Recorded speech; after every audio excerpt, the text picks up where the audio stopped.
belong. Energy high, heart so bright. Tune in, feel the light. Global love taking flight. Every ride, sheer delight. Making waves across the seas. Love and joy in the breeze. Ride along live if you please. Bringing hope with such ease. Ride along, join the dance, let's sing the song. From island to island strong, with the host we belong.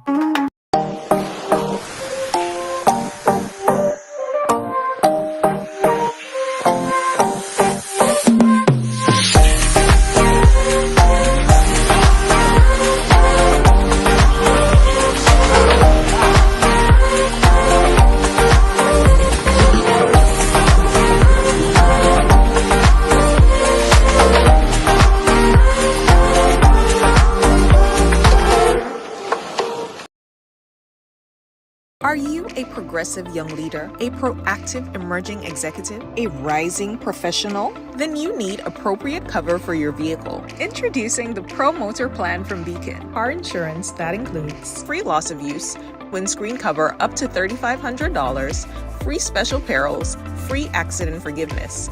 Get Beacon's Pro Motor Plan today. Don't procrastinate. Call Beacon today at 440-4447 or visit Beacon.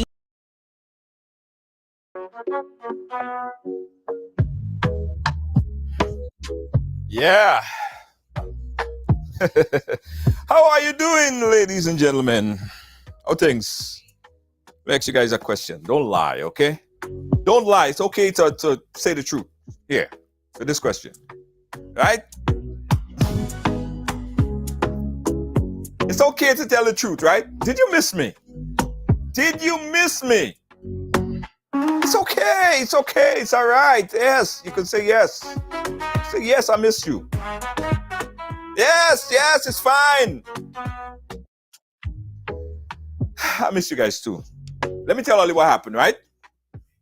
Let me tell all you what happened, Jed. Yes, Dennis. Okay, you see? I like when you know, come out straight. So yesterday, let's go back from Friday, guys. For some crazy reason, Facebook decided that they would put a block on my account, right? And that block basically prevented me from going live. Yeah. The block from Friday prevented me from going live. So Friday, Saturday, I wanted to come on Saturday and say a couple of things. I couldn't do that. I couldn't even post. So I had to do a whole set of things to fix that. So yesterday night, Sunday night, I was convinced that everything was fixed and me and Facebook was on good terms. Only to find out yesterday while I tried to start the program, I was live only inside my studio, but nobody was seeing me. So I tried all sorts of things, guys. I even prayed. Yeah, I went on my knees. I said, I have to do this program because it's necessary. It was necessary. But Facebook wasn't having it. All right? So it wasn't my fault that I wasn't here yesterday. I was here. I was ready. But Facebook had other plans. So I apologize for Facebook messing up. So to be on today, we had to do all kind of contraption, right? We had to contact Facebook admin and tell them what what they're doing was wrong, and man, emails back and forth. Crazy. You guys don't understand how hard I fight to be here with you guys. So is that I don't want to be here? I didn't want to be here yesterday. I wanted to be here. Facebook had other plans for me. And that's what pissing me off, right? Facebook, man. A lot of mercy matter, man. Come on, man. All you need to have better customer service on this, right? Because a lot of people depend on this program. A lot of people depend on content. And when they can't get it, someone called me and they told me they was depressed. Imagine that. Someone said they're driving from Pennsylvania to New York, and that is their companion. They're depressed. You know what I mean? You depressing people, Meta. Exactly. But okay, let's not dwell on the bad. Let us speak of the positive and the good, right? So yesterday, over the weekend, guys, we've been following this story like a hawk. We've been following this story like a hawk, right? Very, very sad story coming out of Guyana with a young lady, yeah, Arianna Younge. And first and foremost, before I say anything else relating to this story, I must say condolences to the family.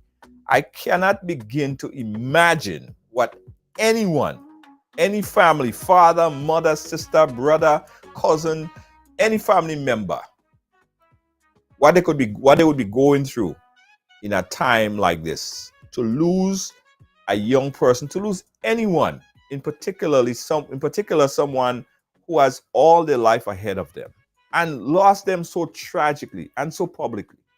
So I want to send out, on the behalf of Ride Along, I want to send out my condolences to the family of young Arianna Younge, right? I cannot imagine what you guys are going through. So we're going to get some facts and some timeline and get a broad sense of understanding of this story, because it's important that we put it into perspective, right?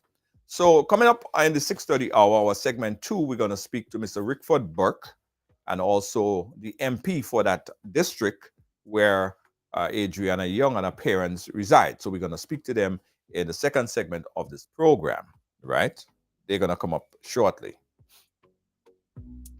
So you're locked on, Crystal, right? So everybody share it and at followers. So all your family members, all your friends will get the notification. At followers, everybody. Also, another thing that's hot in the air, and I have to also send out our condolences as well, because over the weekend, we were tasked to provide shuttle service in St. Mark. And guys, it was a tragic event. One young man lost his life so tragically there in St. Mark. We also want to send out our condolences to the family, because today at 2:40 p.m., the young man was pronounced dead. And again, I cannot begin to imagine what a family will be going through in a time like this. What we're hearing about Wello is that young man is a community guy. I think I have a picture of him. He's someone that's always there, always active. This young man has done so much. I remember meeting him. He's a big fan of the program as well. So I just want to send our condolences to his family. At 2:40 p.m. today, he passed away after a shooting incident in St. Mark. All right, so sad thing, and those are the things that really pissing a lot of people off right now. And I'm going to do a whole program dedicated to this young man, because as I travel around Grenada, so many people have great things to say about him. So I'm going to do a whole program dedicated tribute to him. That might be tomorrow or Thursday, but we're going to do something, I promise you. All right? All right. Yes, absolutely. Good evening to you. Okay. All right. So, guys, let's move into first gear. All right? Now, following the incident, the tragic incident of Arianna Younge in Guyana, there was many speculation. Now, this young lady, as I said, who was found, all sorts of speculation, because she was found in a pool at the hotel, right? And there are a lot of suspicion as to what happened. In case you didn't see it, I want to play back a quick clip of the father and his reaction after his daughter was found. Listen to this clip. The police have tried to build them 4 or 5 times. I never go in the building. I never go in the building. The police tried to build them 4 or 5 times. I tell the police when they don't start me that to stay in the back. No, you're fine. And you refuse to move. Why did you refuse to move? You said your daughter. What made you get this feeling that your daughter still with you? I tell you, since I come here yesterday, my belly tell me my daughter is here. You hear? Since yesterday, my daughter belly tell me she's in here. How you made her understand that she's in there? How you found her? The bench and throw she in the pool. They gonna do. The bring her and throw her in the pool. Did you get an opportunity to see the pool? At any point in time? Search the pool this morning.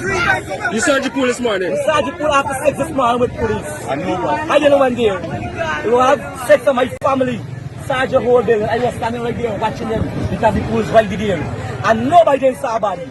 Yeah? And you check it after work. After 10. After 10. But 10. 7 around 10. We got a body appear. Just so magically appear in the pool. There, alive. Alive. So what at this point is your suspicion? What do you suspect? My suspicion is what happening in this place for the years. Among the poor who die in this place and have no fish, no fish, nobody, no justice, nothing, right? And I know to myself, right? The same thing will happen. They will wait till we go when they have a look for your body. Yeah. But this is why I stand and I stay here. And I will never move all and I see the your body. Why say you move It was today, I will stand whole day today. And tomorrow will be the same thing. The next day will be the same thing. But God. You see any mark of violence on her? A lot of mark of violence. Or hands, or knee. All bruised. Different. All bruised. It's very different. I don't like that. What do you want to see from here on out? I know a life is lost. What do you want to see from here on? Justice. I would like to see justice for my son, for my daughter. I would like to see justice for the staff members who was working in there when my daughter was abducted. All the staff members, I tell the police them up there yesterday. Yeah, I tell the police, but each and every one is staff because when them girls were acting staff, them walking inside here. But the radio will mess it all and laugh and I can't tell you all this. All right, so that's the traumatized father after hearing the news. Now, I want you to pay particular attention to a couple of things that he said, right? He mentioned abducted. He believed that she was somehow abducted. He also said that he searched the pool before. So the pool was searched prior. There was nobody in the pool. Later, the body was found in the pool. Now, he also mentioned a couple key things. One, her hands, burned to her hands, burned to her knees. And we saw some pictures that look as if there was some kind of burned to her face, right? Now, speculations went ripe. Everybody's speaking about this because they're saying there's some sort of thing something that is fishy. Something fishy went on. Yesterday, a pathologist came in from the United States and he did an independent autopsy on the young child. And the conclusion to that autopsy was that it was because of drowning. Now, that made the entire population even more frantic because, as the father said, he was there. He didn't see nobody. He searched the pool. There was nobody. All of a sudden, the body appeared in the pool. So it's a lot of questions to answer.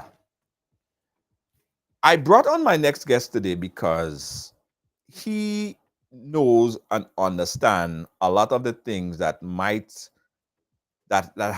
came up in terms of the questions that a lot of people have.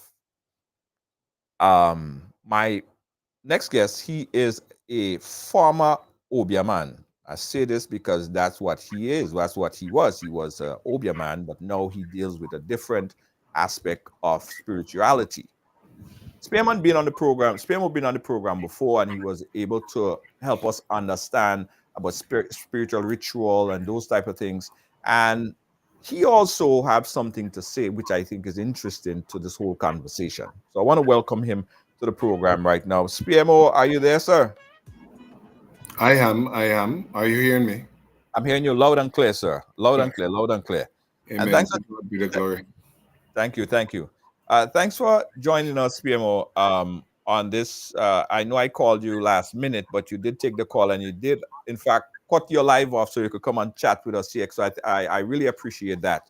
Spearmo, based on all of this information that you're hearing, what's your assessment All about right. that happen. Before we go any further, Father God, we just want to thank you for your mercies. We just want to thank you for your spirit of truth.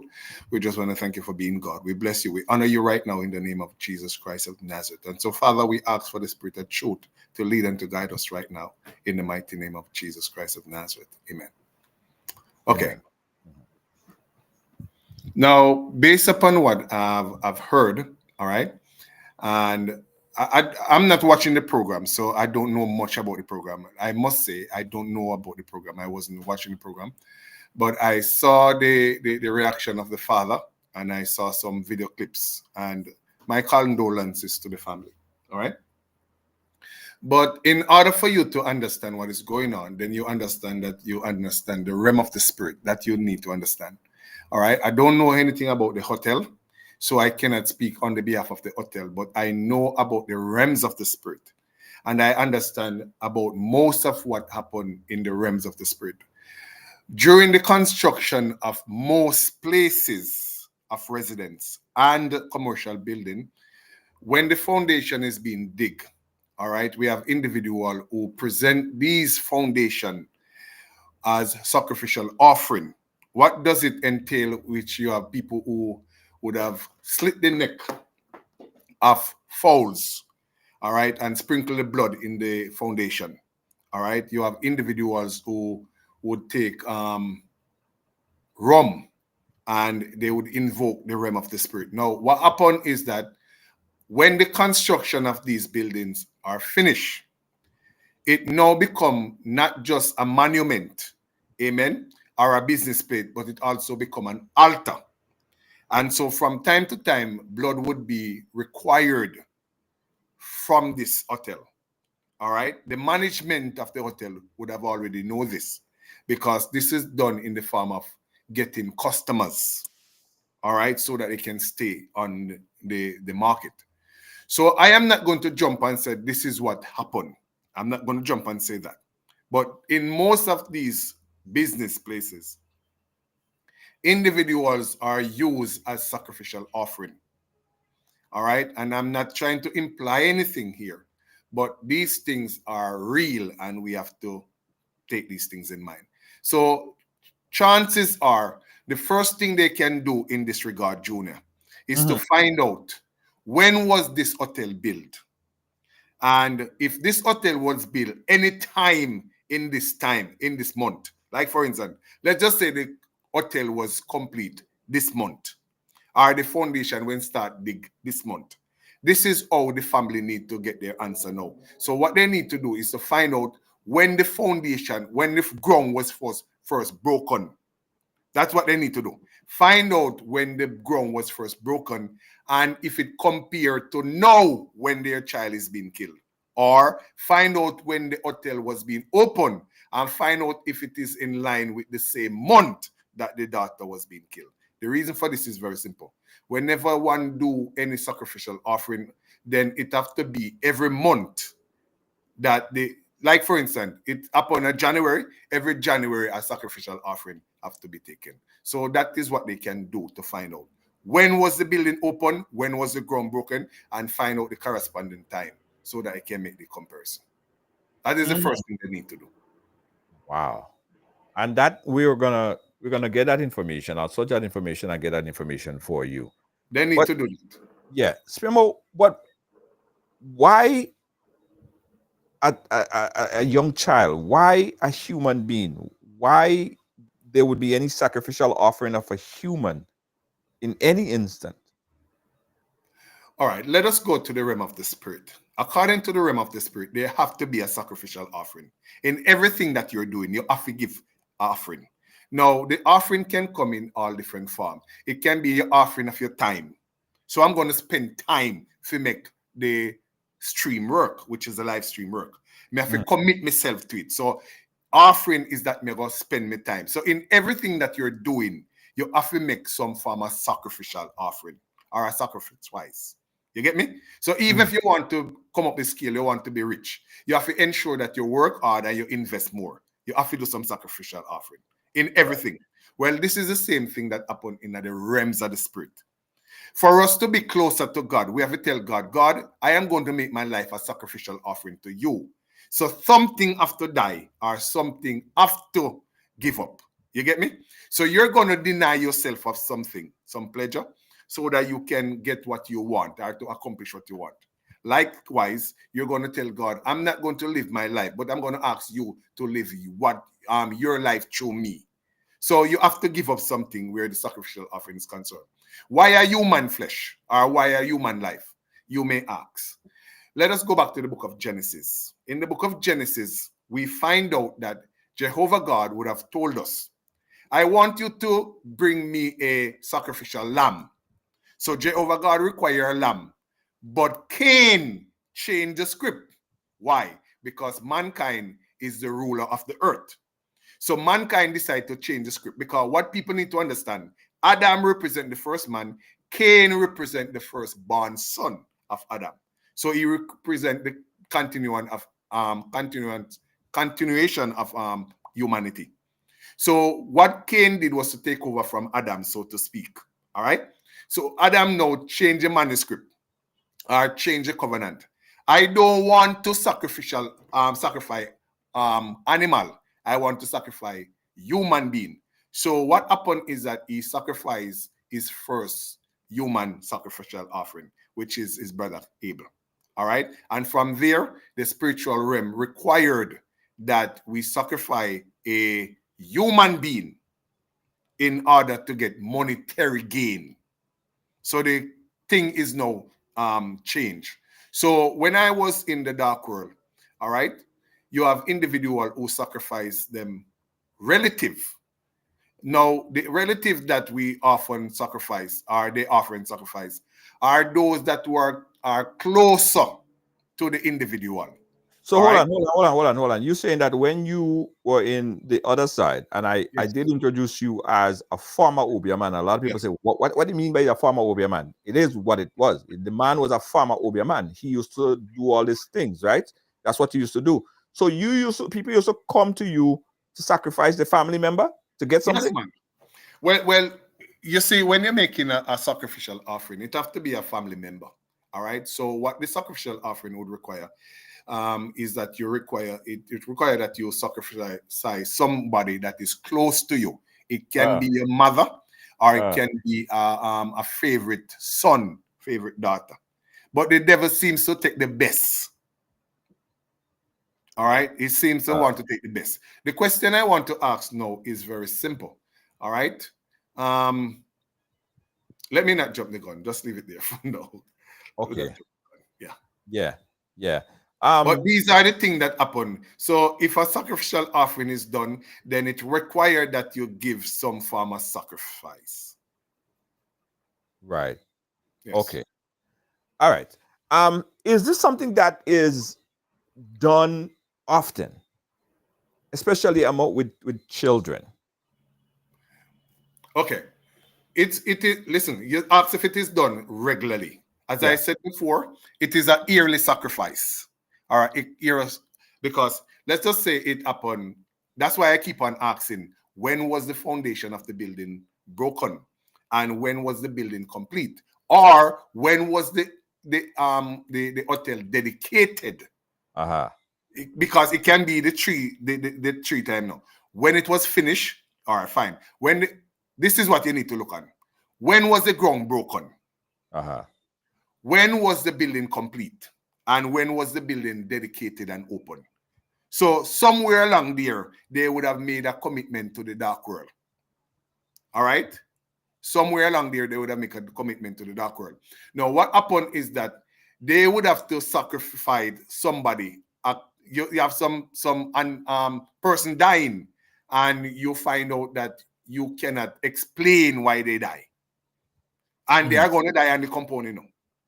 They are not going to sick and then go to hospital and the compound, because that is where the sacrificial offering have to take place. Now, the more the individual, the more offering that is given on the compound is the more the chiggy bank, or the money chick, will be multiplied. So the more offering, you give me soul, I give you fame and fortune. That's how it is in the dark world.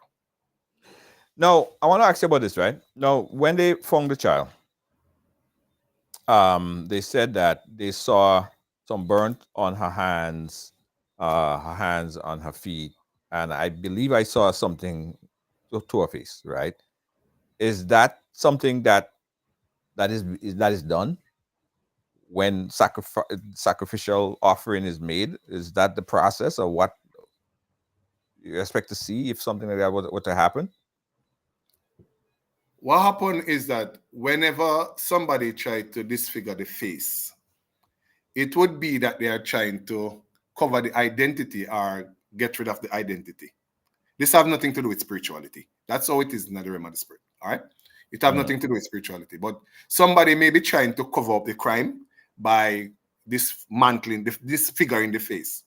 Why the identity? Because of the fact that your face is your identity, and your fingers give you print as well. Now, Right. she's a small child, so she wouldn't be having a fingerprint.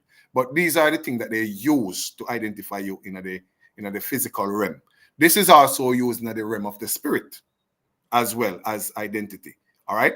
So in this regard, I will not jump to conclusion and say, all right, this is what happened and this is what don't happen. But what I will say is that this death is not just a thing that pop up out of the ordinary. All right. This is based upon what I'm seeing and based upon what I'm hearing. This is a sacrificial offering that was presented. Now, why children, you may ask, is because of the fact that I can bet you and win you that this young lady was a virgin. And so what happened is that the innocence of the young lady, all right, is what causing the problem. Now, two things the parents need to do upon examination of the child. The parent should look if there is any cut on the body. Any cut on the body. So what I would do if I were the parents is search the body to find out if there is any cut. Because there ought to be some form of blood in order for the sacrificial offering to be taking place. So you're going to look for physical cut on the body, anywhere on the body. So let us say there is no cut on the body. The next thing you need to do now is to find out, because if they did not cut her, then it would be now that they would have offered her as a sexual offering. So chances are the authority will not tell you that she was molested. Being that the crowd is already irated, the authority will not tell you that she's already, because in order for the sacrifice to take place, there have to be blood. So whether the blood is taken physically from the body parts or it is taken from the canal, which is called the life canal, which is our vagina. So I'm sorry to be speaking like this, but I have to be telling you the fact. All right. So what they should be focusing on now is to find out if there is any cut on the body. If there is no cut, then find out if the child was being molested. If the child is being molested or was being molested, it means that the child was sacrificed. They did a independent autopsy Yes. that showed no signs of sexual assault, as reported yesterday by the president of Guyana. Yes. That was made. Well, he made that mention yesterday. Yes. So again, we're just going by what was put out there.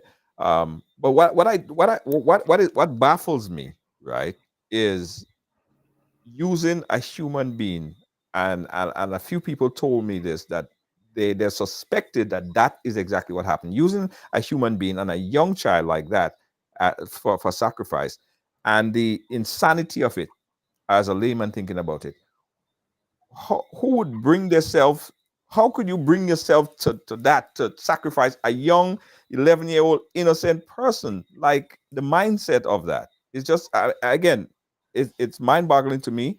uh, I don't know what would bring someone to do something like that if it was the case of sacrificial offering. So I'm trying to understand, in other words. It's called greed. Greed. Greed. One word, greed. Greed. Greed. So I have, but I want more. Greed. It all boils down to greed. All right. So what happened is that if it is that, let's just say, if it is a sacrifice, the sacrificial offering should be the owner of that building should be sacrificing one of his own. That would be it. Or a relative or a close friend should be the sacrificial offering. However, in exception, it could be that they can have other offering, but it have to be the offering from somebody visiting the hotel. All right, it have to be a customer from the hotel. All right. So based upon what you're saying, that the governor would have said that the child was not molested. Well, to be honest with you, the governor could be covering up so that there is no more disruption. I'm not going to say that. All right. But it could be. All right. But chances are this child was molested. And I speak without apology. We got a call on the line. Let's take this call. We got a caller on right now. Caller, live, where are you calling us from? Hi, good evening, Grader. Yes, hi. I'm in sympathy with the 11-year-old family out in Guyana, but I've been following up that take. The gentleman very interested. I listened to the topic, and whereby he mentioned they had to find out when was the hotel built and so on for, and listening to, not everything we see in the media, but I've been following up to say that whereby different people make the statement that they're not the first child being dying there, and as you say, it was a hush house that went under the carpet. So they have to, with that one going now, that 11-year-old dying now, they have to put together the last two dead to see if you're around the same April time and go along with the day to see that. And with the gentleman coming there, that should come the cake to my being. Oh. And I support what she's saying.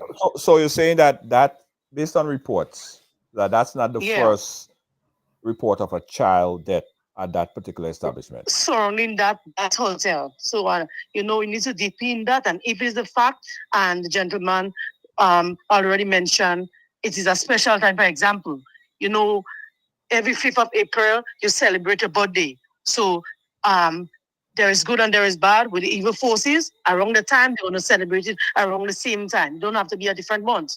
So I just want to go around that circle a little bit. Right. Okay. Thank you, caller. Thank you so much. You're welcome. Yeah. So does that make it a little bit clear for you? Know that they're saying that that's not the first child. And it wouldn't be the last. It wouldn't be the last. Well, they burned down the place. That's what make it the last, because that is the only way they could have. Listen carefully. If this place was still in someday in governance, then it would continue like this, because the place is already cursed now. As I said before, notice how I started out. Is it possible that they would have break the foundation and dedicate the building to the dark world? Now, if the building was dedicated to the dark world, it now become what you call an altar. And on an altar, every individual who attend that place would now become a sacrificial offering. All right. Now, the best offering in the dark world are those who are virgin, are those who are young. So it's about innocence. So the more innocence is the individual, is the more reward you get. That's how it is in the dark world. So if the person wants more riches, you get a young virgin. And this is what of the thing that is happening all over. Because this is not like just happening in Grenada. These are the things. We have a lot of missing. Guyana. Guyana, sorry. We have a lot of individuals in Jamaica that are missing. And these are a sacrificial offering as well. So it's not, listen, we have people here that are offering children as sacrificial offering because they want to go up the financial ladder. And listen carefully. We can't deny these things, because these things are true. These things are real. All right? And most of these places that we call house of worship, our churches, they are responsible for these things.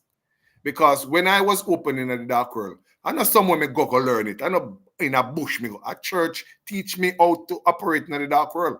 At church, people work witchcraft, People need to understand these things. Church people work witchcraft. Church people work witchcraft. And there's 3 different churches: the church of man, the church of God, and the church of Satan. We need to understand these things.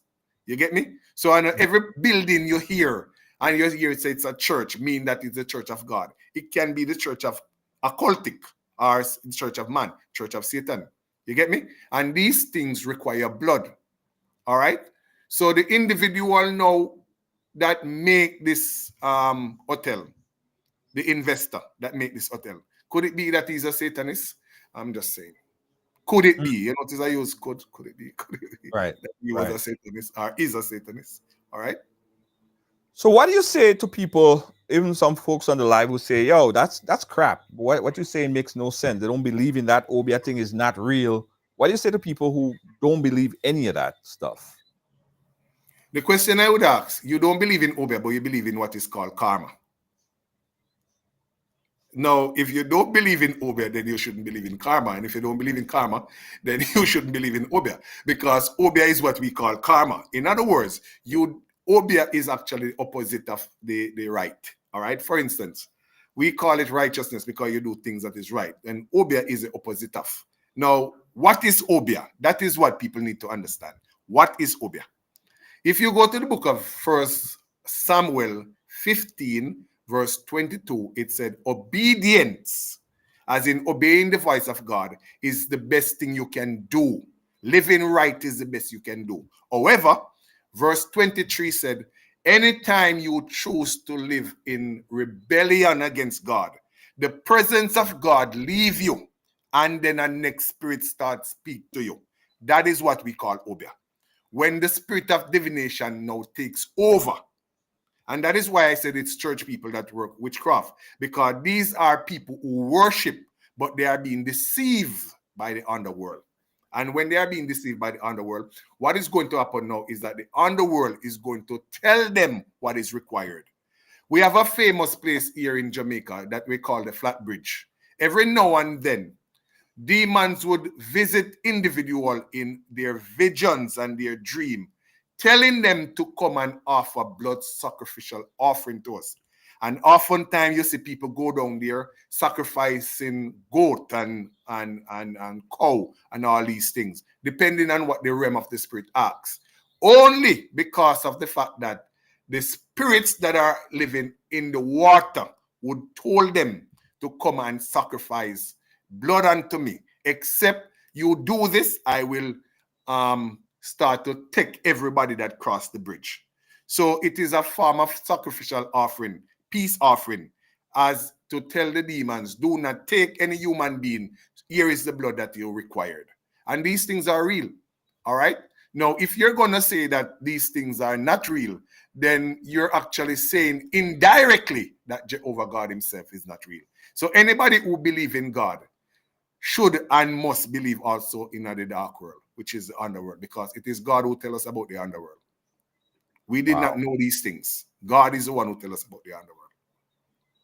Listen, Spearmore, thanks for this information. And I know a lot of people are torn between, you know, believing and understanding what you're saying, and even coming to terms with everything that you just summed up here. And it's understandable. Some people might think that, you know, this is just a bunch of crap that we're speaking, and that's understandable as well.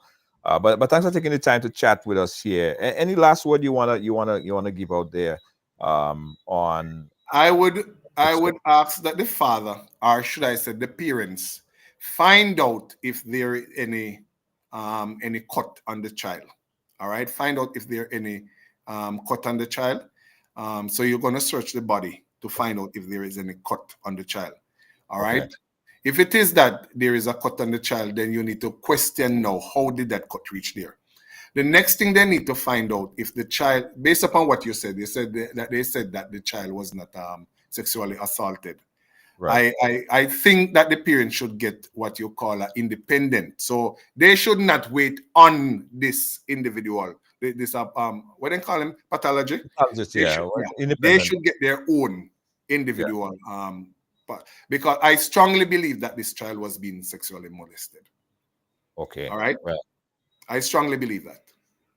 all right. Thank you so much, And the reason why I didn't come out like that. You know, this is a sensitive matter, so we don't want to be the trigger of anything. So we have to use wisdom, but Yes. just read between the line. All right, people, just read between the line. This was a sacrificial offering that was done. Okay. All right. All right. Spemo, thank you so much for taking the call. We appreciate you for putting that into perspective for us. All right. We'll keep in touch, my brother. All right. All right. Cool. Cool. Yeah. Guys, I want to add to this conversation right here, bring into this conversation right here, Mr. Rickford Burke, who is a resident Guyanese. Rickford been on this story from the beginning. Rickford is hosts his own TV program as well. Rickford, welcome to the ride. How are you doing, sir? Good night, sir. Good to have me, my Yes. brother. Yes. Rickford, help me create a timeline of what happening here. Well, before you do that, let me just tell you what we spoke about earlier, because this Mhm. is something that I heard a lot of people talking about as it relates to.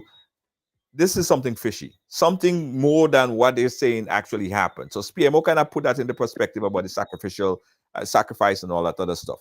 But give us a timeline on this particular event, Rickford. What happened? Well, that's what we're still trying to find out. This is what we know. Last Wednesday, this child, about 1 o'clock or so, went to this facility, which is called or was called Doubleday Hotel. It's located at Tushin on the, we say West Coast Demerara, but it's so West Demerara, so Region 3, which is across the river from Georgetown, the Demerara River. It's called West Demerara Essequibo Islands. Yes. But when you get to a certain part, I would say about 25 miles beyond Georgetown, if you travel with the bridge, that latter part of it, before you get to the Essequibo, is called East Bank Essequibo.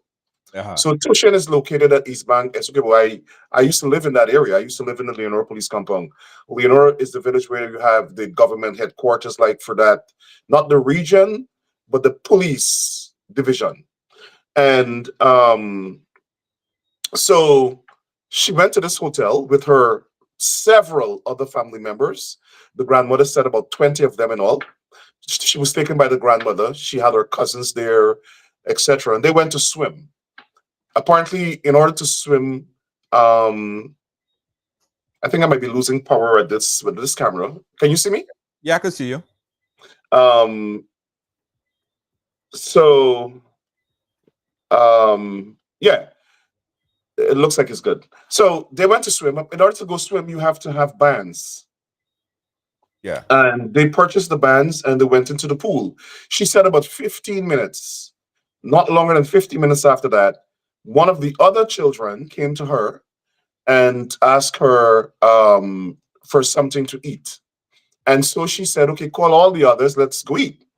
And they found everybody else except this child. So this is within minutes, 50 minutes of her entering the pool, she disappeared.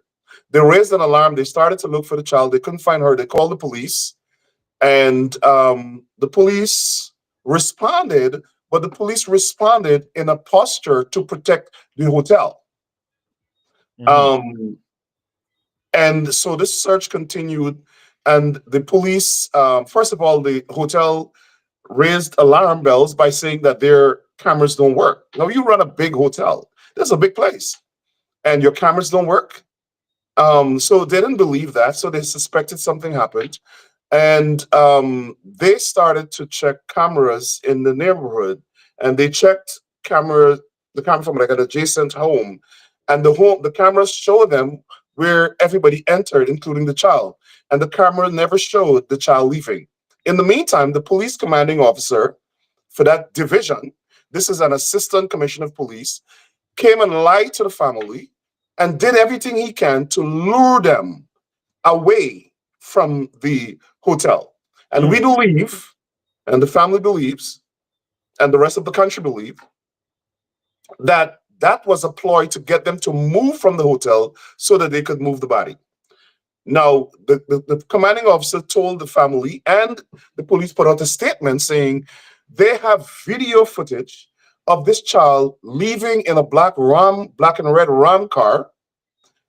They gave the license plate number, and the police statement said that they're in pursuit of this car and that they have seen the child. The commanding officer literally came and told the mother that and was pleading, almost begging with them to leave the hotel. In the meantime, he has his men guarding the hotel. And so this child never left the hotel. So while the police, and this is what angered people, while the police was guarding this hotel, they were protecting whoever was doing whatever with this child that caused her to die.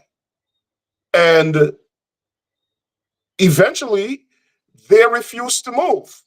And they kept insisting that that child wasn't there. I tell you what, Junior, somebody sent me this video of them outside there from the afternoon. I never stopped watching what was going on until they found the child. I never stopped. I didn't sleep Wednesday night. I couldn't. I felt that I had to stand watch with these people.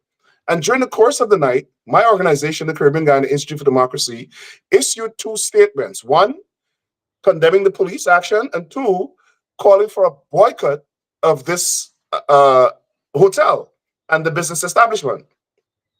So those people stood there, the family members and the community members stayed there all night because they had this premonition that this child was there. The police, sometime around 1 o'clock, the father said, came and literally chased him off the road. They were trying to get this child away, to get the parents away from this child. They stayed there all night. The next morning, things heat up. More members of the community come out. People, to me, didn't even go to school or go to work. The entire community came out. And the footage is right there. The commanding officer came to the woman on live TV, claiming to be showing her some video footage of her daughter in some minibus going somewhere and all sorts of nonsense. But they insisted that they move from this place. They never moved. And things got intense, and they pushed past the police, the crowd. Right. Pushed past the police and entered the building. Now, mind you, before this happened, they searched this pool several times. The police searched the pool. The hotel staff searched the pool. The family members searched the pool. The police searched the pool in the presence of the family members, I understand, 6 times. Media companies went there. One social media commentator went to the pool tonight. He did a live broadcast from the pool, showing the pool, saying, here's the pool. As a matter of fact, while we're discussing, I'll send this video to you. Okay. Saying, look at the pool. Here's the pool. You can see it. It's clear. The water is clear. There's a child in here. He did a live broadcast from there. Somebody flew a drone over the pool, showing that you could see straight to the bottom of the pool. And the child was not in there. So once they pushed past the police and the security and the staff of the hotel and went in there, whoops, the child appeared in the pool. And the father said, when the father jumped in the pool and brought this body of the child out. And I can send you that video as well. But while he was doing that, he said he saw wet footprints moving away from the pool back to the hotel. No, nobody swam that day. The place was closed down at that point in time. So who did that? And they're saying that they're police officers who allegedly were working with this guy from the hotel, who were there, and they identified one police officer said his pants was wet up to his knee. And that same police officer was later seen in a room where the fire started. Now, after they found the body, all hell broke loose. There's this allegation that we know that the building burned down. The accusation is that the protesters burned down the building. Well, we now think differently. We believe that the police burnt the building down, or somebody who acting as an agent for the hotel owners burned the building down. And also, next thing we knew, the owner's home was on fire. The police then said they have the owner in custody and 3 police officers in custody. To this day, we haven't heard anything. Now, let me say this. Since this incident happened, the first time the president held a press conference to update the people was last night, after the pathologist report came out and the people created a rampage throughout the country. The police commissioner, up to now, has not faced the people.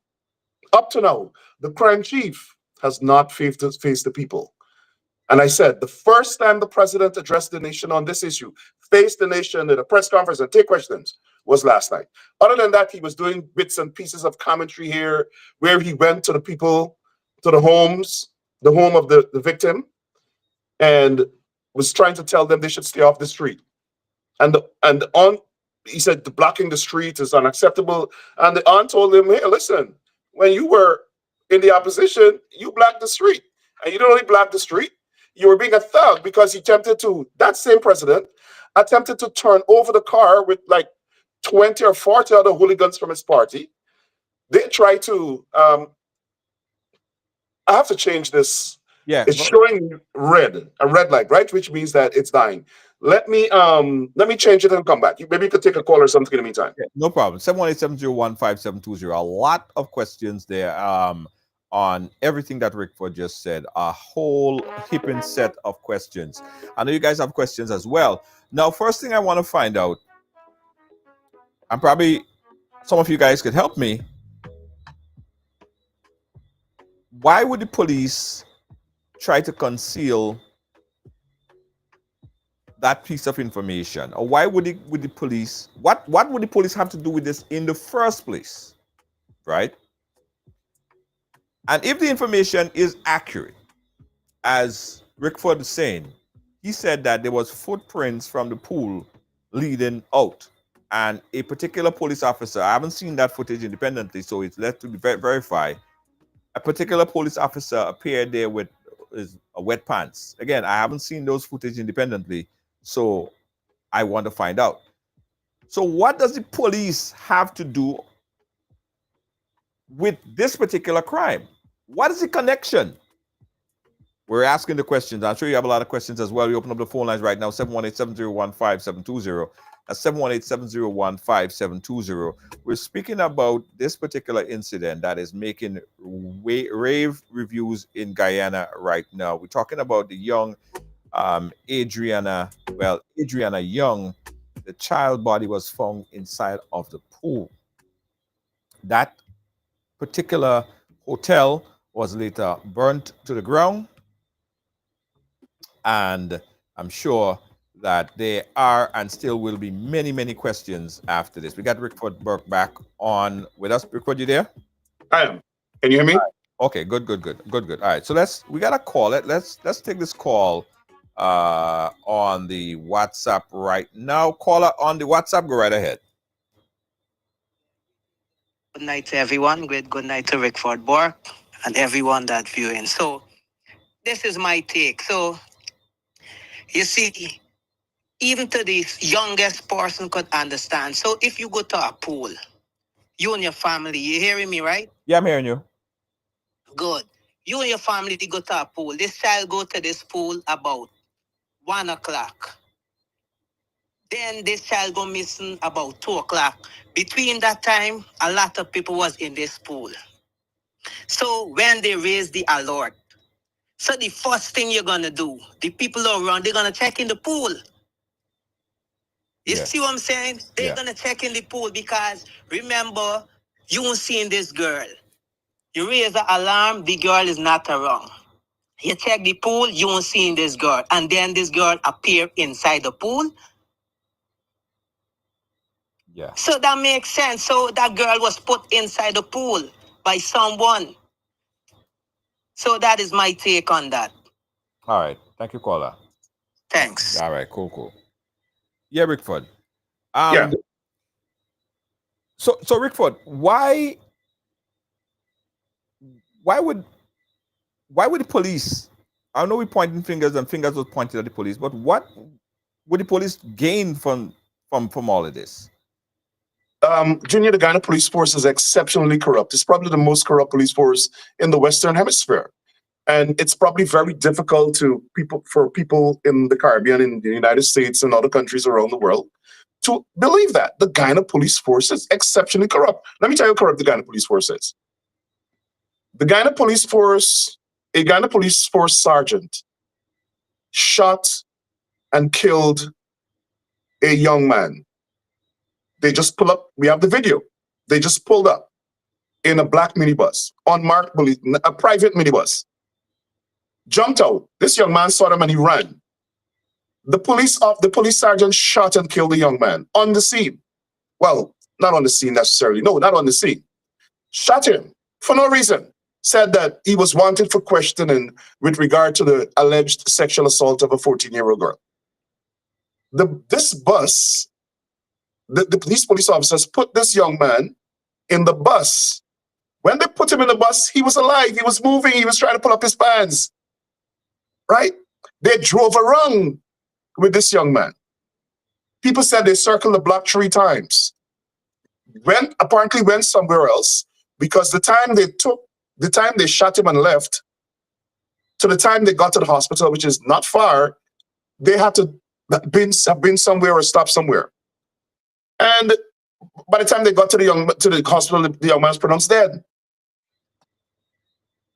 The police then issued a statement saying the young man saw the police, tried to escape, tried to run a fence, and the policeman pursued him, grabbed his pants, and in trying to restrain him, the gun went off accidentally and he was shot. And there's a video.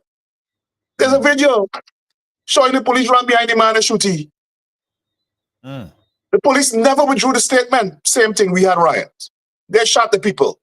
The people pelted the police with bottles. A policeman literally pulled out his gun and make boom, shoot a young man in his head and kill him.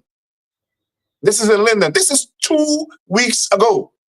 Junior, about in February this year, a madman took a knife and was running up the main highway on the East Coast at Maikoni, where my dad is from.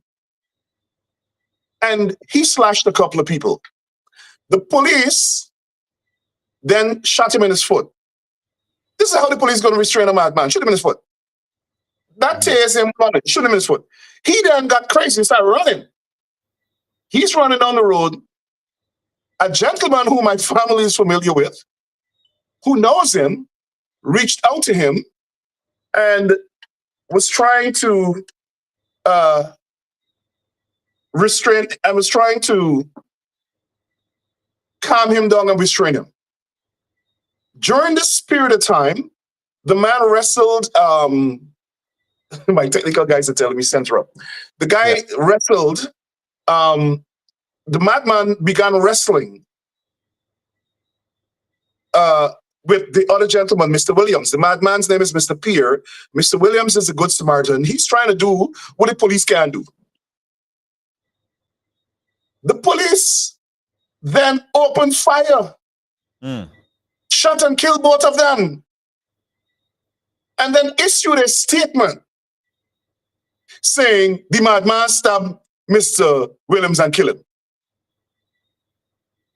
People in the healthcare sector were so disgusted by the lie that they told, that they leaked the autopsy report to me.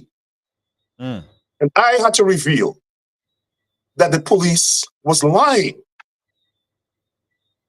That the man, Mr. Williams, just had one little cut on his hand and sustained several gunshot wounds. He wasn't killed by any stab wound. So this is the nature of the police force. The police force is an agent and a political activist organization for the government. I'm in New York. Because I am exposing corruption in Guyana and racism by this government, they put some businessman to make up some story that I call him to extort money. They then put out a wanted bulletin for me. Write the US government. Wrote the US government, the Attorney General of the United States, asking them to charge me with extortion and send me back to Guyana because they want to kill me. This is the nature of the government of Guyana. And we have been trying to explain this to the world, and nobody has been listening. That this government is so corrupt, it is unimaginable, it is incomparable with the rest of the world.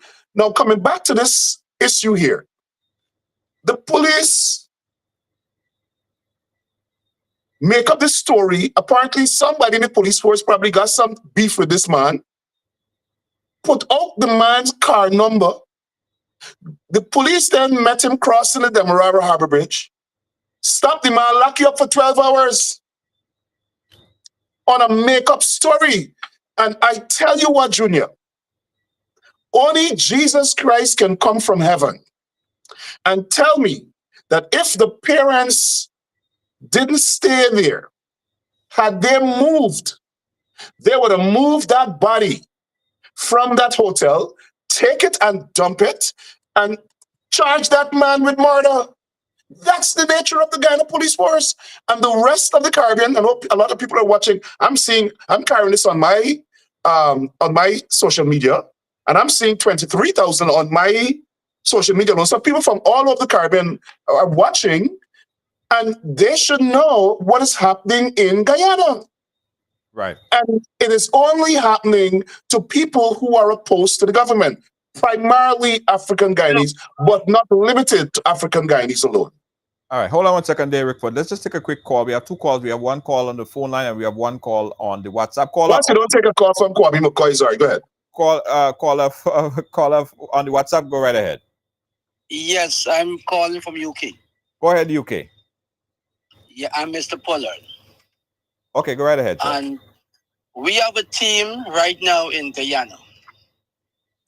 And what I can tell Rickford Burke and the rest of lawyers who was involved in this whole incident, the first thing they did was wrong. You should ask from day one to let the FBI alone to come and do everything.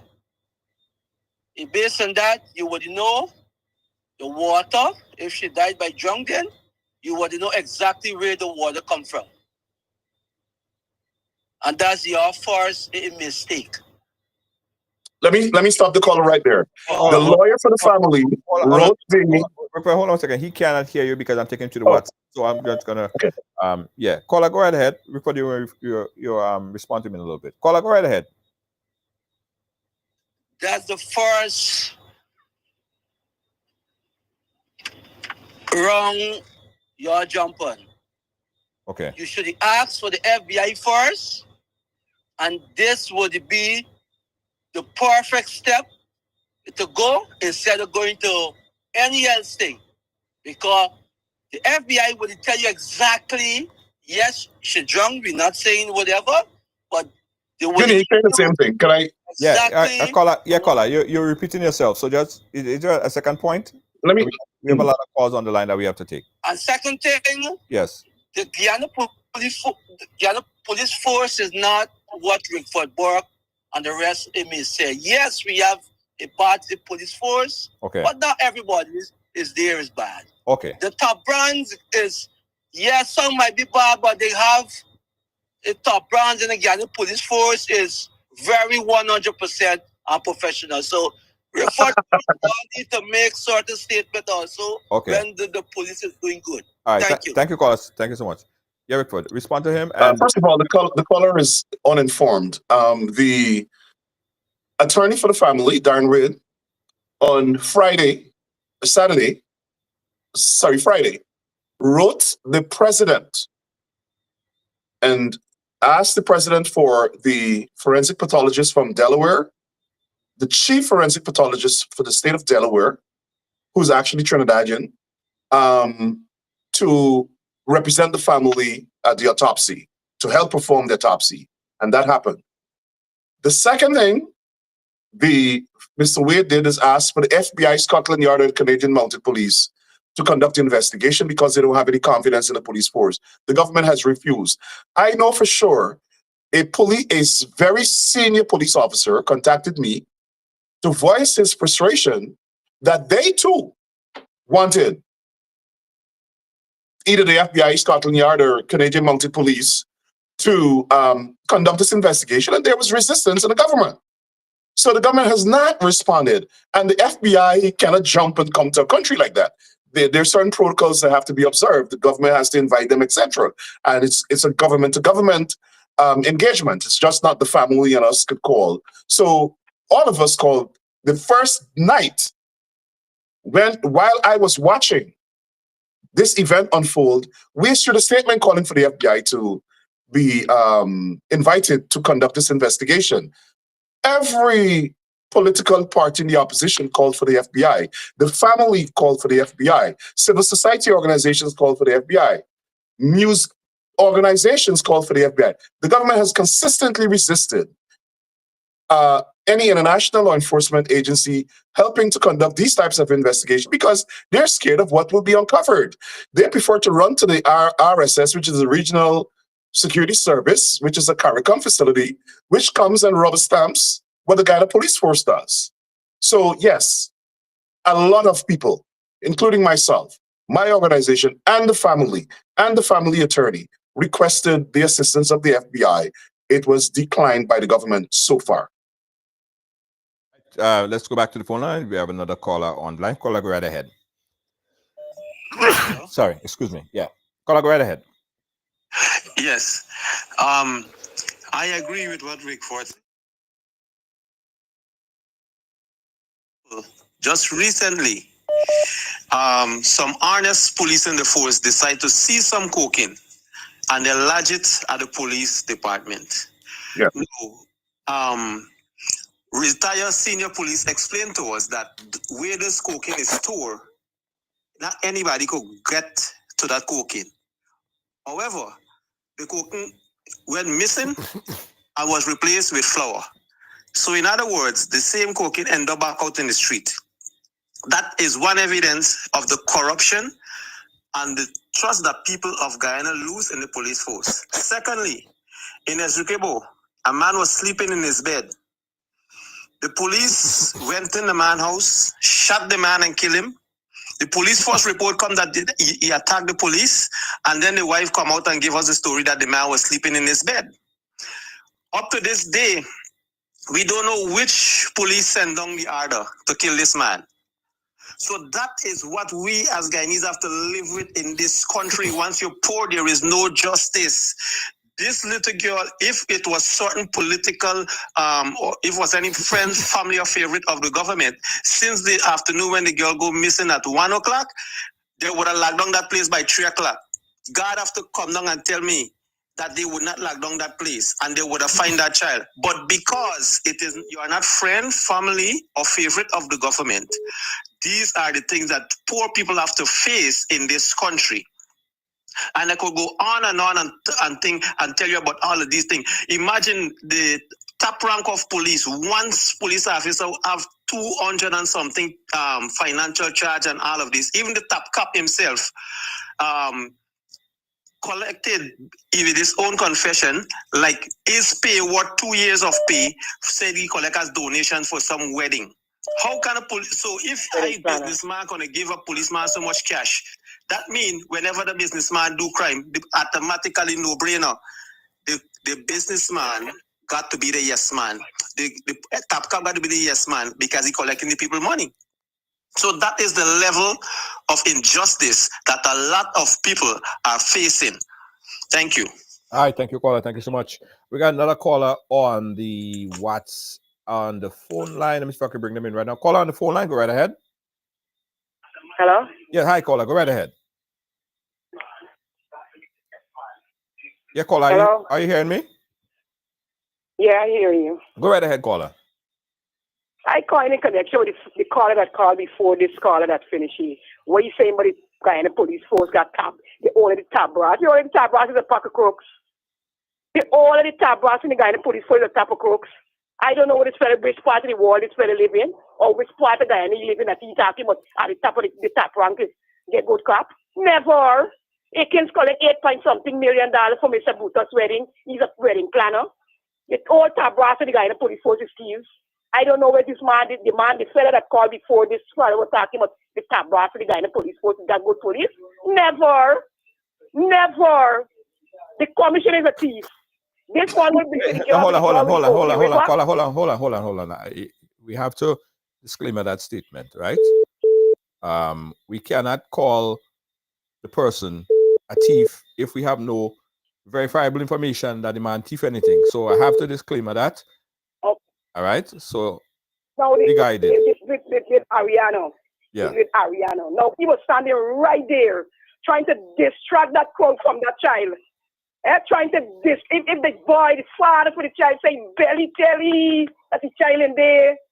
And the mother was gonna move, you know. The mother was gonna move and follow the car because he keep telling the woman that the woman gone with the child gone with the car.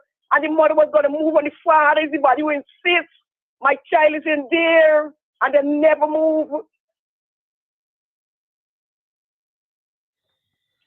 Then they don't come and tell me, okay, let me give them the benefit of the doubt that this child drowned. What? Which part is wrong? At least that's in the pool. Not in the pool. You see how they terrorize this baby. I don't even want to call that child. That's a baby. They terrorize a baby. Yesterday when they give us warning that this child died from drowning, I cried so bad. I died in this house crying. We had a candlelight vigil in Barbados. I couldn't even go out to the thing at the right time. I went out there, spent half an hour because I think a few candles. I just spent half an hour because if you hear I talking, my voice gone. I cry so bad. Right. They terrorize a baby. There's a baby. Yes. We feel your passion, caller. We feel your passion. Thank you for your input, okay? Thank you so much. Ricky, good night. Good night. Yeah. Who's this? Diane, Polly. All right. Thank you. Junior, let me say this too. So the autopsy was conducted yesterday by three pathologists, one nominated by the government, an independent one, I don't know what he was there for, and the one by the family. I've spoken, and there was a doctor representing the family's interests who was also there. He was not a pathologist. I actually spoke to him, and I spoke to the attorney for the family twice today. The conclusion of the pathologist is that she died by drowning, which means water in her lungs. Now, I saw that the president, in his comments, said the pathologist said that she did not die by forcible drowning. The attorneys are saying the pathologist never said that, and that is not in the autopsy. So I'm not sure where the government is going with this, but I think I know what the strategy is. I think the government is saying this, and the police probably, because they want to end this investigation. They're going to say she didn't die by forcible drowning, so we're going to end this investigation. I want everybody to know that I have been advised by the attorney that the autopsy does not conclude that she did not die by forcible drowning. As a matter of fact, those persons who saw Dr. Caleb McLaughlin, who witnessed the postmortem, explained that there's a vast difference between someone who died from drowning, than the cause of death, which in this case they're saying is drowning, and the manner of death. The postmortem, as far as I'm advised, did not pronounce on the manner of death. And so it is misleading for the government to to say to the nation that she didn't die by forcible drowning. That is not the conclusion of the autopsy, as I have been advised. So the jury is still out on how this child died. Yeah. We got another caller on the line. Let's take this other caller. So I could put up that caller on the live right now. Caller, you're live. Where are you calling us from? I'm calling from Brooklyn. Brooklyn, New York. Go right ahead. Yes, Junior. Good afternoon to your guest. Hi. And I just wanted to say what concerned me. I've been following the story, and what concerned me. We're in 2025. I don't know any business or even homes, even your cars, has cameras. I don't know any reputable business that doesn't have a camera. And I haven't seen yet on there where the family said, well, the staff was assisting or the staff, came forward to help look for the child. It was nothing like that. It just seems like whoever was there was the only one searching. And then I heard the grandmother said when she went to the attendant at the front, the attendant said, "Oh, the camera is not working." She ran over to the bar and they told her the camera is not working. And I'm trying to figure out in this day and age what business does not have cameras. My God, like I'm just trying to get it. And then on top of that, with that, I mean, if it's a reputable business, why is it that the owner or spokesperson or anybody at that night came out and said, "Oh well, we're doing everything to try to find that child"?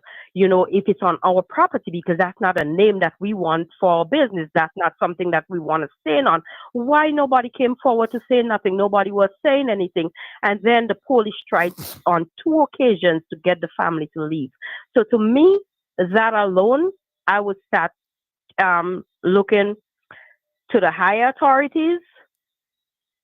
When it comes to that case, somebody was going to be charged with wrongful death. That is how I see it. Okay. Thank you. Thank you so much, caller. Thank you so much. Let's take one other call, Rickford. I saw you send me some videos as well that we're gonna ingest into the The two system. last ones are the most important. Okay, cool. We got a caller on the. We have a caller on the WhatsApp caller. Okay, turn your background. Hold on. No, hold on. Let me see if I'm gonna take this caller on the WhatsApp because I'm hearing a lot of. Right, caller on the WhatsApp. Are you there? Yes. Turn your background down. Like I'm hearing a lot of background noise. Okay. You're still here. No, I'm here. It's fine now. Go right ahead, caller. Okay. So I'm calling relative to the call a few callers earlier where he said that the top brass of the police force is professional, but you might have some bad eggs. So I want your viewership to know that that's far from the reality in Guyana. If you have a police force that was comfortable in showing the grandmother a cell phone, trying to have the family believe that she joined a bus and she stopped at Stewartville. And if you have the commander of a region telling the family that she joined a Toyota Ram PSS, whatever, they actually give the color of the car. Hold on, caller. Is that coming from you or that's coming from me? I'm hearing that song every couple of minutes. I'm hearing this loud screaming. Is that coming from your end? No, I'm getting a clear connection here. Is it better now? All right, go ahead. Okay. Let's try that again. But I'm trying to make the point that the police force is a sequence of events where they lied to the family, saying the girl joined the bus and she was at Stewartville, saying she joined a car and she was on the West Bank, and all of that. The police could only act dishonorably with that level of comfort because they know they are part of an entire corrupt system. Right. Because no less a person than the commander of the division was on the ground and scrolling his phone, trying to have the family believe that he has footage in his phone to show the girl came off at Stewartville. Why would the commander of the West Dem division at Comfort operate like that?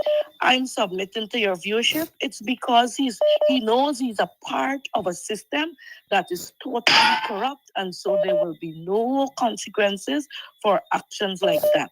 So for one to come on this international platform and to insinuate that the top brass of the police force is intact, is professional, and does not lack integrity, no, it's far from the truth. We know better. Okay. Thanks for your time. Thank you, caller. Thank you so much. Wow. I keep hearing that feedback and I don't know where you're coming from. Rickford, I know you have a lot to say there. Hold on, Rickford. I know you have a lot to say there, but let me just take this call. That call I've been waiting like forever on the direct call. Let's take that call and we get your comments on the other side. Caller, you live. Where you calling us from? I'm calling from Queens, New York. Queens, New York. Go right ahead. Yes, sir. I wanna add to what that young lady said just now. All right, but I also want to point out that I was a former police officer in Guyana. For 12 years, I served the Guyana police force before I migrated to the United States. Okay. I worked as a homicide investigator. All right, which is part of the CID. All right, and I'm going to tell you this: the Guyana police force currently is at its most corrupt. When I worked, there were some corrupt police officers, and we know that we're not going to have a police department anywhere in the world that is devoid of corruption. But the Guyana police force that is today This call will be recorded. is a This call is ridiculously no longer being corrupted recorded. department. The police commissioner admitted publicly that he collected $8 million from an individual, a businessman. That money was supposed to go towards the wedding of another senior officer who's currently charged with 200 and whatever odd number charges of fraud.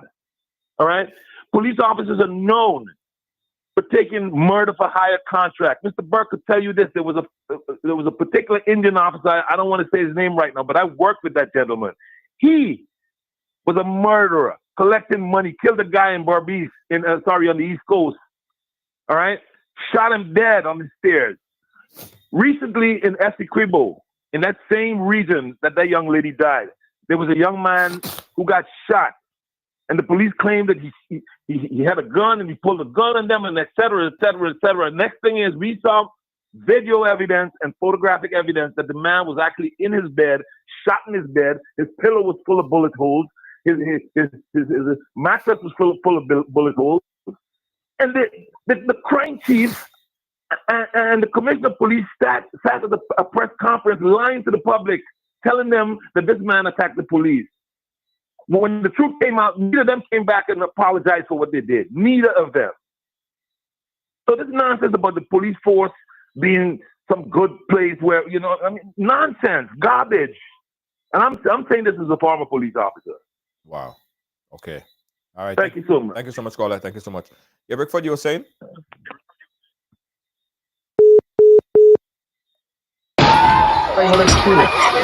That's what the police force. Sorry, go ahead. The Guyana police force is utterly corrupt. And not only are they corrupt, but they are doing the bidding of the government. It's a completely politicized police force. And let me tell you something. There's a young man by the name of Azuddin Mohammed who allegedly is going to run for president. He came out of the ruling party. There's some falling out. He was sanctioned by the U.S. government for various alleged crimes with a permanent secretary from the ruling party who was a central executive member of the ruling party. She was a central executive member of the ruling party and the permanent secretary in the Ministry of Home Affairs. They were sanctioned together. This young man, whatever the allegations against him by the US government, I'm sure will be adjudicated. But he's running for president now. He's a sensation in the country, or he's allegedly running for president, or getting ready potentially to run for president. And you know what the government did? Called the FBI. Call in the FBI. They announced it. The president announced it. The vice president announced it. The attorney general announced it. They asked the FBI to help investigate him. Mind you, granted, the US government, maybe through the Justice Department, would have sent some information to them regarding why he was sanctioned and the evidence. Now, that evidence was not manufactured in the United States. That evidence the US got from Guyana, right? And they were able to sanction him.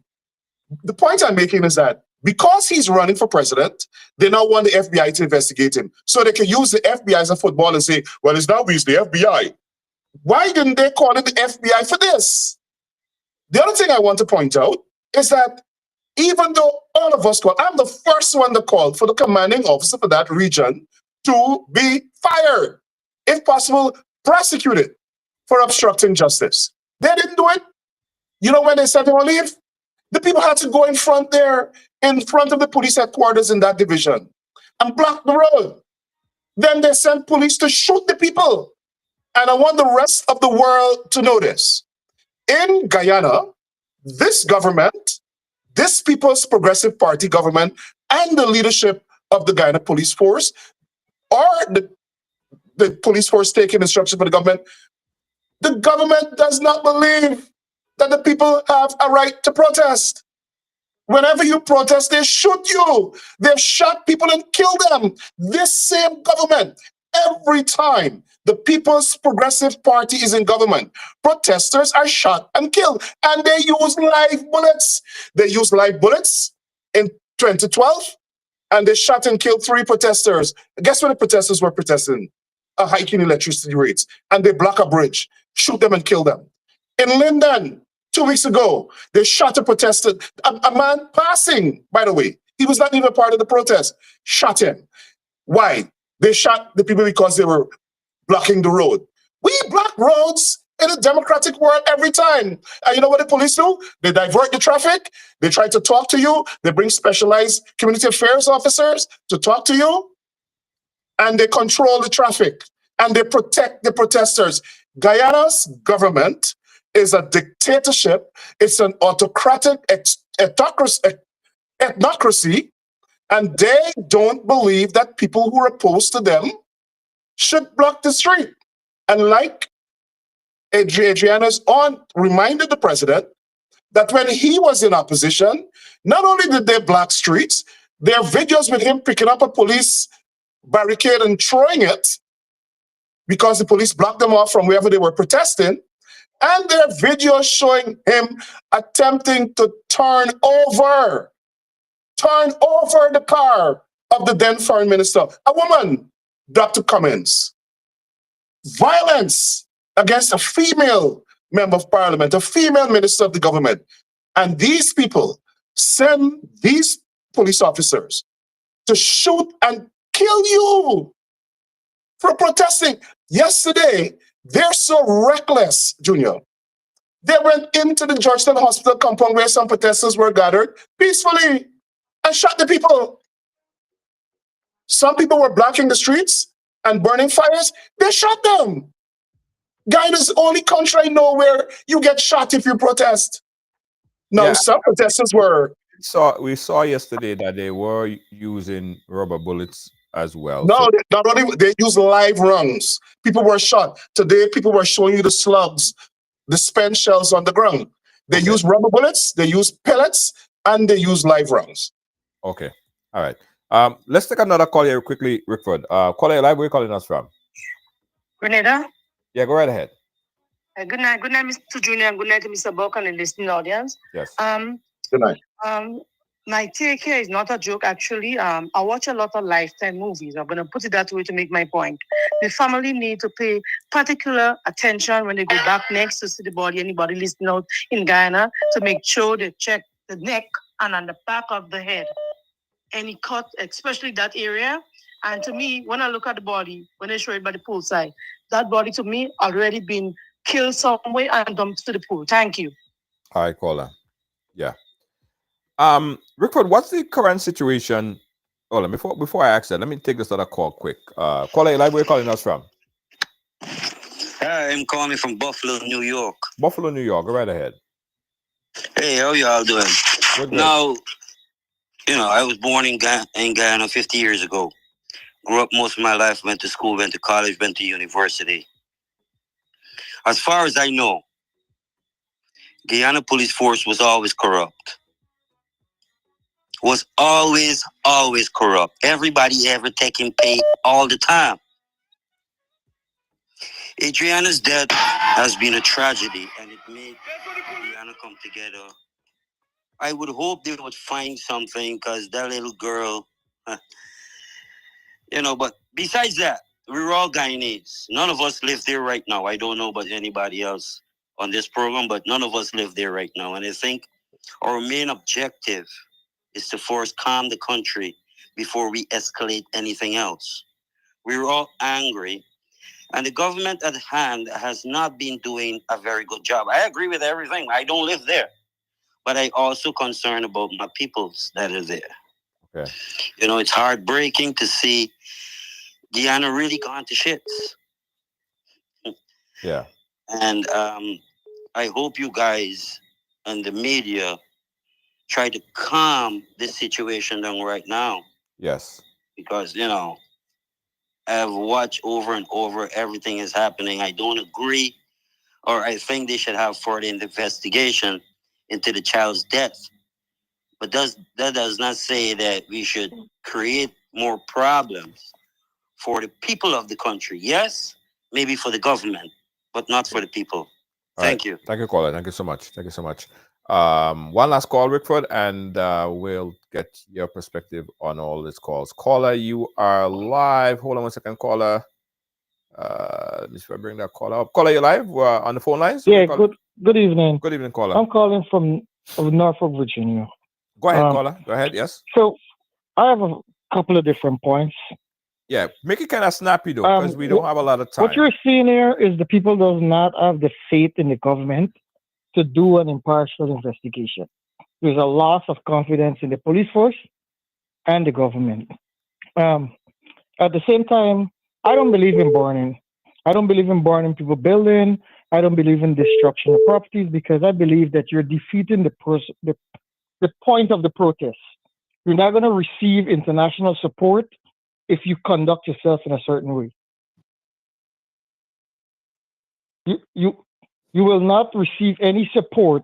You're going to be labeled as terrorists, right?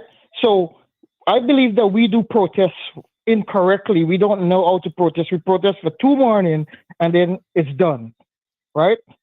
There's not an established goal. There's not an established timeline. So after 78 hours, you're not going to see anything. They're going to arrest a set of people and then we're going to disappear, right? There's no direction to the protest. It's the same thing over and over, protest 2 morning. Like, we can't go back to just attacking a Chinese store. Chinese not even government. We don't even have no Chinese minister, right? We can't go to looting people's stuff, right? Then you lost the sympathy of the international community. And this is because we have a lack of leadership. Even in the opposition, where's the leadership? So Black people in Guyana is suffering from a lack of leadership, a lack of direction. You can see it in everywhere. So I agree that something needs to be done. I agree that the commissioner should be fired. I agree that we need to figure out, was there an SOP? Did they follow the SOP? And if there wasn't an SOP, then what's the point of having a Minister of Home Affairs? But we cannot go down the road of looting and burning, and everybody in the protest is not about that. There are different elements that come out for their own agenda. But because the protest doesn't have leaders, it doesn't have directors, this is what happened. They're going to derail the entire protest. Who's going to sympathize with you? I bet you Mohammed is not going to come back and say anything about this issue. Because nobody wants to be associated with the burning and the looting and jumping in Chinese store and all kind of thing. That's all I got to say. Thank you so much, caller. Thank you so much. Rickford? And let me specifically speak to the violence. None of us advocate for violence.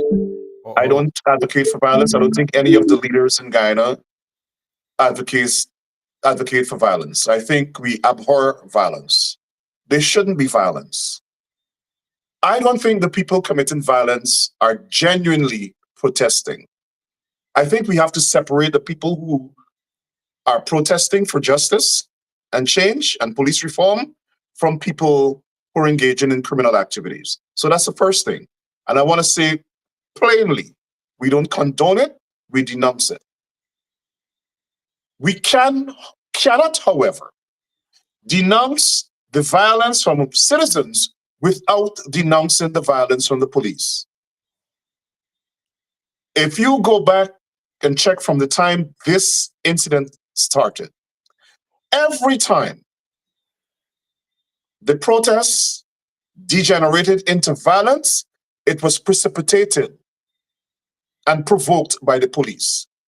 The police would come, shoot at the people would react by going and tear down the place.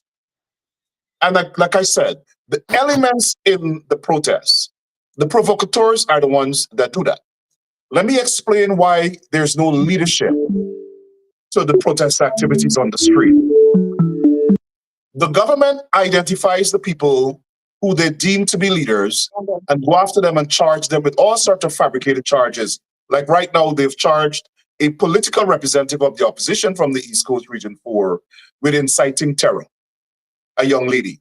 That's what they do. So who's going to identify themselves as a leader? Which organization is going to openly identify themselves as supporting the protests? Guyana is not a democracy, and I want the world and the rest of the Caribbean to understand this. The People's Progressive Party government is a dictatorship. They don't believe that people have a right to protest. They deem protests as a crime, as violating the law. The other issue he spoke about in terms of the political leadership, I agree with him. We have a very weak political opposition. And we all have to come together to make it stronger. We all have to come together to embrace our leaders. This is a time when the only change will come in the police force and in the government is with a change of government. Junior, we have to change the government. We have to bring the country back to a democratic society. Yeah, but we don't have a democratic government now. You have a very weak opposition, and you want to change. So who will take the lead? Well, there's two particular parties in opposition. That's why I'm saying if everybody comes together, you'll have leadership emerging. Now, the other reason the opposition is weak is because the opposition doesn't have resources. We don't have a funded opposition like we have in this country, where the law requires funding at the same level in terms of the legislature. You have a winner take it all government and a constitutional arrangement that allows a party with a majority and the party with the presidency to just run the country, even though the Constitution has very specific provisions where the government has to consult with the opposition and that the opposition must be on certain boards and so on. This government has not respected the Constitution. The opposition plays no role in the government, none. The president does not, for instance, the Constitution requires the president to meaningfully consult with the opposition leader for the appointment of the commissioner of police. The Caribbean Court of Justice defined meaningful consultation in a case where they overturned the appointment of the chairman of the Elections Commission in 2020. And in that ruling, they clearly defined what meaningful consultation means: constant engagement until there's a consensus. The government has not consulted. They just went ahead and appoint a retiree as the police commissioner, thereby stagnating progression of the other officers in the police force. The reason they appointed him is because he's a puppet. He's a puppet of the ruling party. He is there to protect them when election comes this year. Same person, he was the commanding officer in Region 10, where the people were in 2012 were protesting the electricity hike. And under his command, 3 people were shot and killed. Under his command, or in Boston, an escribor was shot and killed, and they lied about the cause about the police engagement. As several callers said, Mr. Boston was in his bed, they kicked open his door and shot and killed him. Why?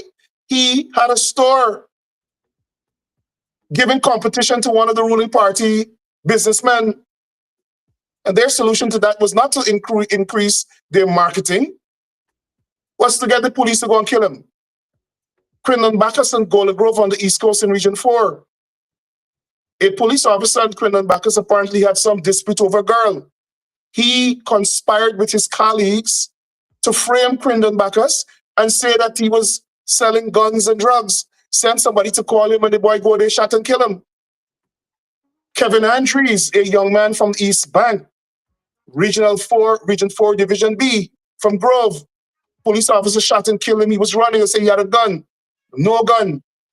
Right. Same situation in Linden. Same situation in Region 5. Under this police commissioner, police lying, framing people. They did it to me all the way in the United States. And then he had the audacity to issue a statement, just like they did now, lying that I call people and try to extort money. Nothing of the sort. Right, right. And so up to now, no action by the government. The commanding officer is not being fired. They say he's on administrative leave. He will come back. They're going to transfer it to some other part of the country. You know why? They have strategically injected these people into the police force to protect the government's interests. The hotel owner is a friend of the president. The hotel owner is a friend of the commanding officer. They're there to protect their interests. And let me say this, Junior. 5 years ago, a young man, 14 years of age, was killed the exact same way at that hotel. The hotel owner's son and the security guard were charged with the murder, and they got off. The United States State Department just put out a report speaking to the corruption in the Guyana police force, but not only the police force, the judiciary. You have a corrupt government, you have a corrupt police force, and you have a corrupt judiciary. Yeah. I wanted The State Department said that, not Rickford Burke. I wanted to touch on that because earlier we were speaking in the last segment in regards to other things that happened at that particular hotel. And someone sent me this document that showed April 19th to the 25th, there was some kidnapping, sacrifice preparation. April 24th, there was some other incident. On April 25th, I don't know of which year, there was some sort of incident involving female sacrifice. Again, this information was just sent to me, and it's not confirmed on our end. But it seems as there were a series of this type of events at that particular location, which is very concerning. But hold on, Rickford, before you go on, let me just take this other caller right here. This other person has been waiting for a very long time. They say they have to make a substantive point to make on this topic. So let's take this call. Caller, where are you calling us from?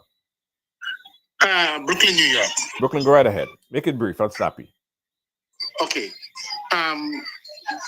It is quite known to us that whenever there is a protest, a peaceful picketing, the People's Progressive Party always interject their thoughts. And they give us, when I say us, you could understand what I mean, a few pittance, and they will come out and loot, and whatever they take, they're satisfied. I can recall a few years back when Mr. Khan was in the party, a man was going to Congress Place, taking information, going to German restaurant for 2 packs of cigarette and a bowl of soup. Secondly, with the child's death, I've not heard anyone, not even the police, asking tough questions. For instance, was anybody in the pool after this child was announced that she was disappeared and last seen in and around the pool area? Did they make any requests to immediately, the police I'm talking about, to immediately drain the pool? And thirdly, we cannot trust the Guyana police force. I know that personally. Have a good evening, and God bless Guyana. And all the passion that they are taking to the streets, take that same passion to the ballot, and we will have a better Guyana. All right. Thank you, caller. Thank you so much. Thank you very much. We got one last call on here, and that might be our final call because we have a dead stop at the top of the hour. Caller live on the phone line. Go right ahead. Hello. Good evening. Hi. Good evening. Hey. So I was born and raised in Guyana. I'm in my early 30s. I have migrated to the U.S., but ever since I was growing up in Guyana as a child, this has been something that has been happening repeatedly. I see a lot of persons on the live, you know, you guys are commenting, and we love your support. We accept your support, but you've got to listen to people that were born and raised in Guyana. We have been dealing with this I agree 100% with Mr. Rickford. Everything is corrupt. We have lost all confidence. Everything that is being done now in this case should have been done before. I have joined that live on Thursday night when the child first went missing. That is when we needed the police support. That is when we needed help searching the building. Somewhere in our minds, we all see what an indoor pool looks like. There is nowhere that child went missing at 1:30, where a bunch of people is in the pool. They raise an alarm. We cannot find this child in an 8 feet deep pool. This is not the Atlantic Ocean we're talking about. It's a pool it's very, very transparent. You can see what is happening. And then this child's body wind up in the pool the next day at 11:30. Even Stevie Wonder and Ray Charles could see that this is all made up and this is a plan. The last caller did say something at the end that take the same energy to the ballot. And every Guyanese on this live, there's no ending point to this if we don't put the ending point to it. If we recall, we can talk about the Henry boys. We can talk about so many cases that are super, super familiar to this. And in closing, I agree with that last caller. This energy that we have now, we need to take it to the ballot. We need to get rid of these people. These people are showing us every single day that they do not care about us. And this is mostly Afro-Guyanese. A lot of people are saying, don't make it about race. Honey, it has been about race. It has always been about race. And we have to get people in there that are going to do the right things in the beginning. They're not going to wait for it to blow out of proportion. Like Mr. Burke said, he doesn't support looting and all of this. But this is not something that happened overnight. This is not the first child that went missing. So I can understand the rage and the anger in which protesters are going out. Do I condone it? No, I don't. Do I understand it? Yes, I do. Thank you. Thank you, caller. Thank you so much, guys. That was our last call. Because again, we have a very tight stop at the top of the hour. Rickford, let's sum it up. What's next? What's next for the family? What happens after this? Well, what's next is painful in terms of the family. They go on to bury a child, and they don't know what happened. In terms of the Guyana Police Force, like I said, this is now day 7. The Guyana Police Force has not briefed the country. We don't know what happened. We don't know what information they gathered. They can't tell us anything. This is the only police force in the world where a child has gone missing. This is now an international incident, not a press conference. They can't face the press. The crime chief is missing. He's nowhere. All the police commissioner is doing is issuing paper statements. We don't know what information they gathered, who they questioned. We don't know why the 3 police officers are in custody. We don't know nothing. You know why? Because they're putting their ducks in a row to cover this thing up. They have probably been paid, right? And if I am wrong, the police commissioner and his commanders must come out and give us the facts. What information have you gathered? What's the timeline that you have gathered? Who you interviewed? What is happening? How is this investigation going? How is it unfolding? What are the facts? Nothing. That's why the people are angry. Nothing. Not a damn thing. Nothing. Good God. The police officers don't have family members. The country is burning. Flights to Guyana were yesterday diverted to Piarco International Airport in Trinidad. And this government can't give the nation a briefing on what happened at that hotel. Up to now, we don't know. We don't know. The president issued called a press conference, his first press conference, to tell people, oh, the autopsy was done and they said she died by drowning. The first lady now today issued her first statement saying that she was waiting for the conclusion of the autopsy to give her a condolence. Give me a break. A child has died.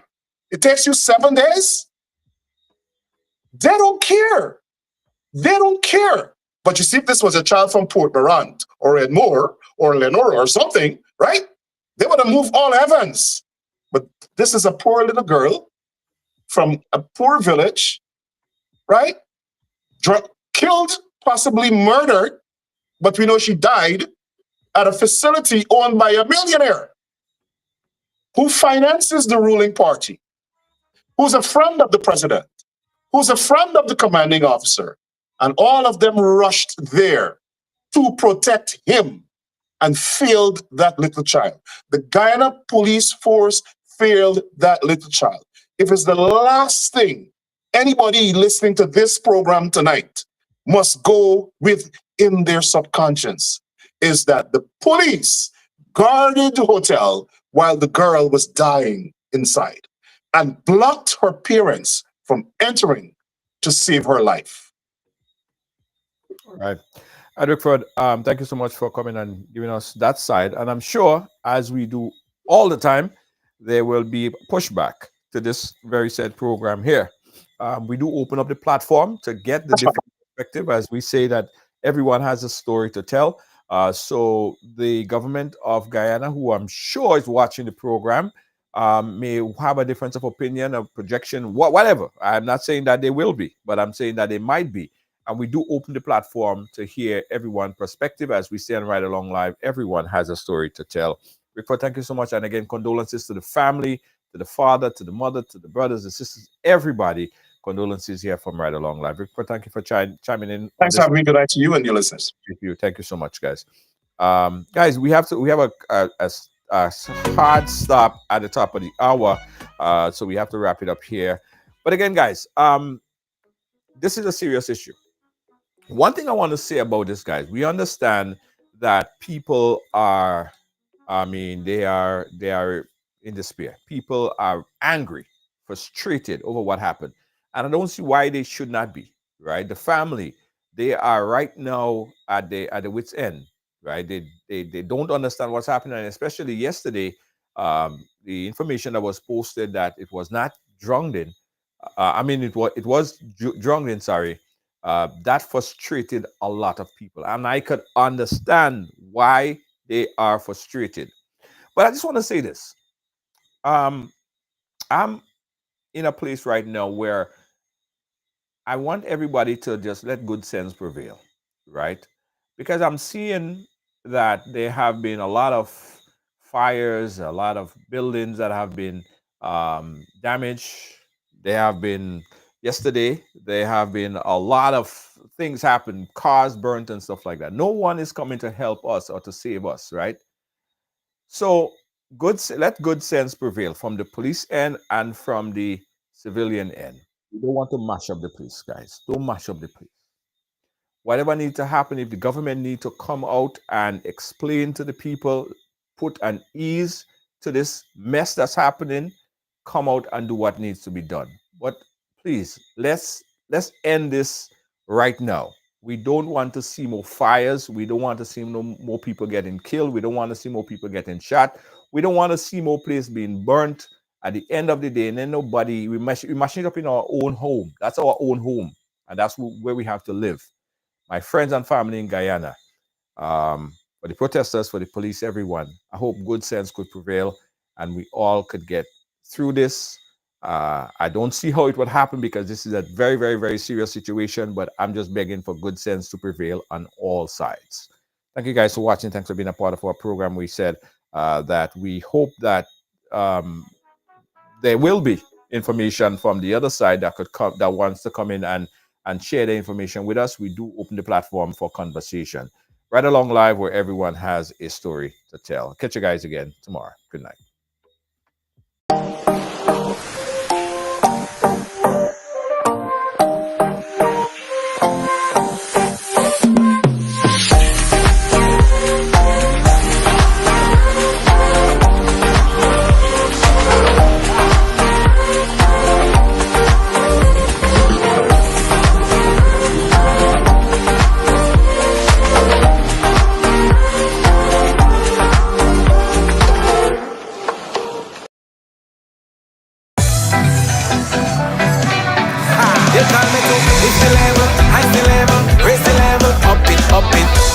if you had a choice? A choice of joining a line or a choice of making your purchases online? What would you choose? While you ponder on that, the National Lotteries Authority has provided another purchasing option. All their games are now available online. Yes, Grenadians! From wherever you are, purchase your favorite daily and jackpot type games using any electronic device. Register on the NLA's website at www.nla.gd. Top up your account and enjoy online lottery gaming at your convenience. We're taking shopping comfort up, up, up several notches. But the choice is yours. Join a line or buy online. NLA, make your dreams come true.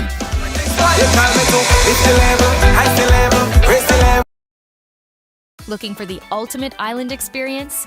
Hop on the Ride Tuk Tuk Rum Punch Tour and explore Grenada like never before. Feel the tropical breeze, sip on authentic Caribbean rum punch, and cruise through Grenada's stunning scenery in our unique and fun tuk-tuks. It's the perfect blend of adventure and island flavor. Book your unforgettable tour now at ride.gd or call 473-422-1011. Don't just see Grenada, experience it with Ride Tuk Tuk Rum Punch Tours today.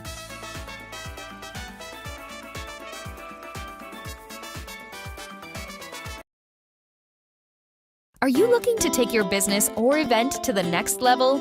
Advertise on Ride Along Live and reach over 10 million viewers worldwide every month. With a global audience tuning in for the latest news, entertainment, and culture, your message will get the exposure it deserves. Don't miss the opportunity to showcase your brand to a diverse and engaged audience. Ride Along Live, where the world watches and your business grows. Contact us.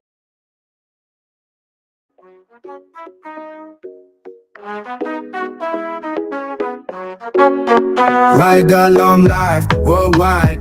Feel the beat, feel the vibe. Amazing host leading the ride. Power to the people we shine. Giving fans what they need. Caribbean spirit, let's succeed. Every show with a good deed.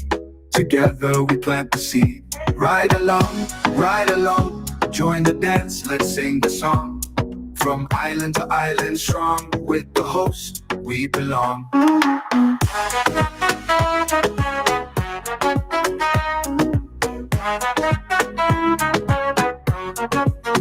Energy